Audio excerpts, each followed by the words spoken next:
هنا السؤال: ما هو الحدث اللي يستدعي الشوط الاول ان الكابتن حسام البدري يعمل كده؟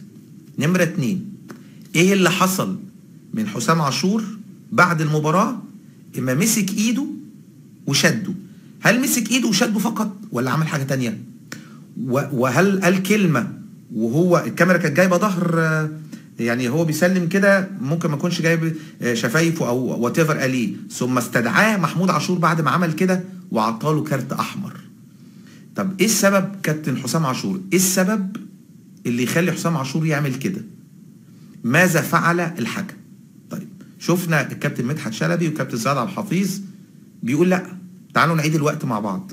فالمفروض كابتن سعد عبد الحفيظ شايف ان بدل 6 دقائق 4 دقائق، يعني 10 دقائق. طبعا مفيش مباراه في الدنيا 10 دقائق غير في مصر. اقصى مباراه في اي حته في اوروبا قد تصل ل 6 دقائق، ودي لا يمكن تحصل.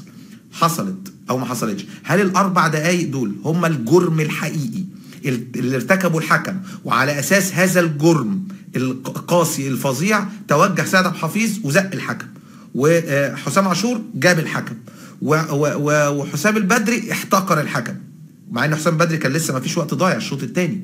فهنا السؤال: ايه اللي عمله؟ طيب هسأل سؤال: لو كابتن حسام عاشور، كابتن سعد عبد الحفيظ، والكابتن حسام البدري كانوا في نفس موقف نادي الزمالك في مباراة المقصة واحمد سامي والطيرة الشهيرة بالجوانتي الاسود، ماذا كان سيحدث من لعيبة الاهلي ومدربه؟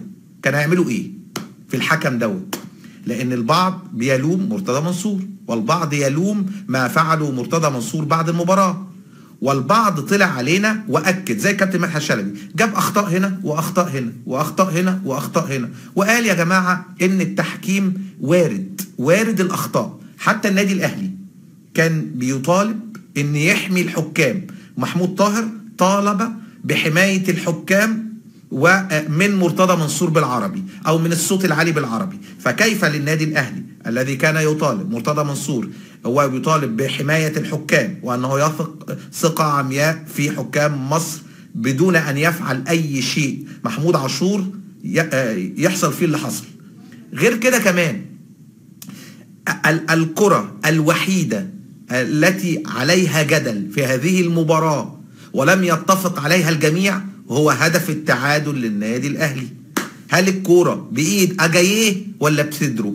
الكاميرا والمخرج لم يأتوا بزاوية تؤكد صحة الهدف أو تؤكد عدم صحة الهدف أو تؤكد إن الكرة جون أو مش جون، وبالتالي كان هناك رد فعل من لعيبة الإنتاج واعتراض على أن الكرة باليد. كابتن مختار في المؤتمر الصحفي قال لعيبتي قالوا لي باليد، وجونيور أجاييه راح قال للحكم مش بالإيد. هنا السؤال بقى: إذا كان هذه الكرة التي تعادل بها النادي الأهلي هي مثار الجدل اللي موجود، فكيف يعاقب الحكم اللي احتسب هذا الهدف ومساعد الحكم اللي رفض اللجوء للفيديو واحتساب عدم الهدف؟ هنا السؤال الثالث بقى: أين الفيديو؟ أين المخرج؟